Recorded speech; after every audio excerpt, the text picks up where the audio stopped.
rule implemented for all races but super speedways and road courses. Since Brett, since your driver seems to fully understand this program, spot on, spot off for you.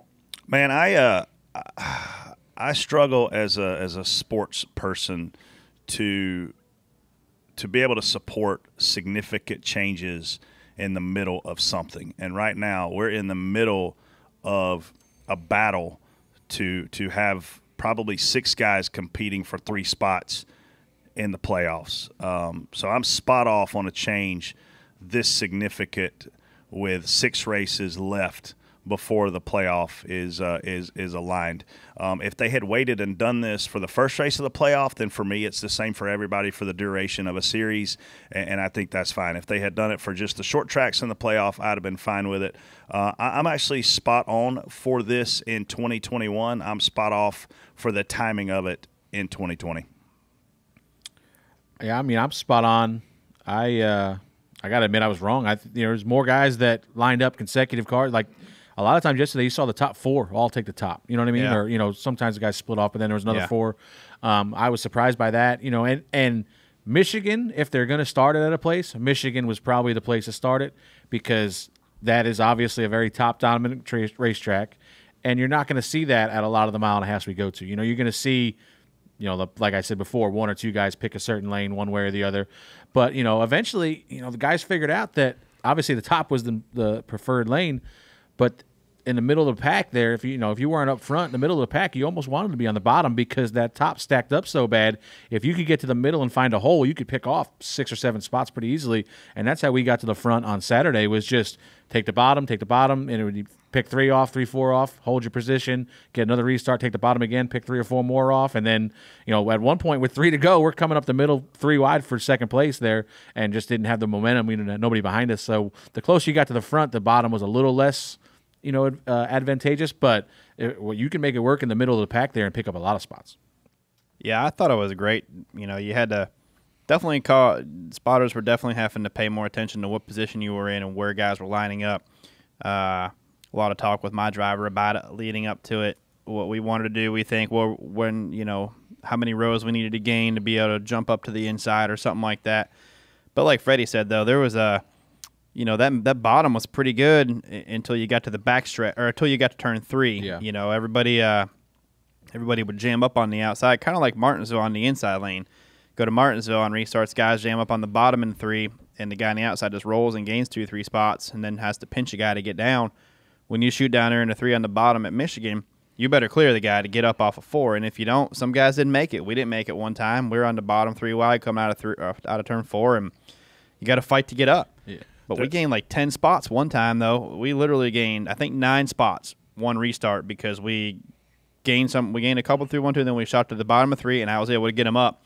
And you can gain a lot from it. So I'm spot on for it. I like being able to choose my own destiny. We were choosing our own fate at that point. Whether it worked out or not, you never knew if a guy was going to get loose or slip up or something, which could still happen. But I liked being in control of what lane we could pick to start from. I think Bubba Wallace and Freddie did a really good job on Saturday of gambling and it paying off.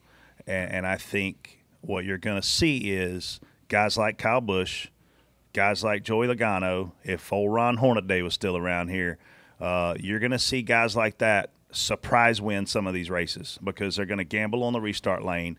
They're extremely good at restarts. They're very aggressive at restarts. They're going to make things happen. And all of a sudden, a guy that's been running 7th or 8th all day is going to make a lane choice at a place like Pocono, at a place like Michigan, and boom, he's going to be up there contending to win the race when you hadn't really seen or heard of him all day. And I think that's probably, for me, the exciting part of it that's coming. But, man, the biggest information I got before the race was from my engineer, Cook, and it was if we can get 3 spots, do it. Well, then the very next day, the crew chief's on the radio, take the top no matter what. And I'm like, no, you don't know what's going to happen. Like, I'm going to give Clinton the information, and I literally said on the radio, I don't make millions of dollars to make this decision. I'm going to tell him what I know, and he can decide. Yeah, and I was lucky in the sense that Bubba has a lot of experience with the choose cone. He ran a summer shootout for years and years and years. And they loved it. And they do it all the time. You know what I mean? And he's done it all the time. So basically, it was in his hands. All I would tell him was I would count the cars up top. We're coming to the line. All right, you're running 20th.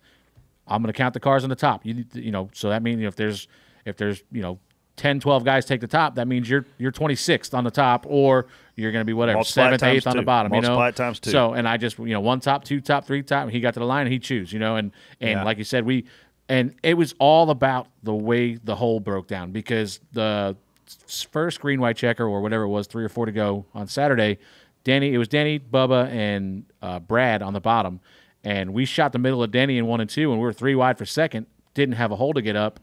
Brad was behind us, but was able to get up behind us, and he got around us, so he was third on the next restart. So, on top of being the lane choice and gambling on the bottom, you had to play out where you got a hole. If you got a hole, yeah. I mean, it was... If Brad stays behind you, you probably shoot down in a 3. You probably clear Denny on the bottom.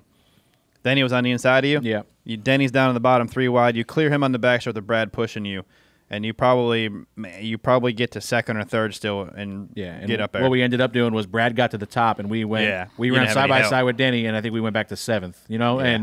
And then we tried again on the next restart 5th. Like I said, we almost got up to 4th. Middle into 3 is not the best spot. Yeah, but I mean, like, you had to try it. I mean, like, especially somebody like us, like if we're shooting the middle for 3 wide, Brad pushes you? If Brad pushes us, you don't know, and then we get that next caution now. Bubba might be on the front row the last restart, and God, I don't know what would have happened then. But you got to take what you can get. Yeah. So I mean, it was like I said, risk versus reward. Some teams, I was really surprised at some of them, like how many times guys took the top, and I'm like, man, you're running 12th and you just lined up 18th or 20th. Blaney passed majority of the field on restarts on Saturday. That's how we went from 20th to the top 6. He did it all on 2 or 3 different restarts. Then he got in the top 6 and started choosing the outside. But he got up there by choosing the bottom and doing what we talked about. It worked out just right for him. That's when Kyle got bumped by, air bumped by Harvick there, and that checked out. And Blaney had a big run, and he passed more right there. But I mean, it worked out good for him. Yeah, it was fun, man. As spotters, I mean, it's like you were spotting a plate race. You get momentum up going through 1 and 2. You figure out which line has the momentum.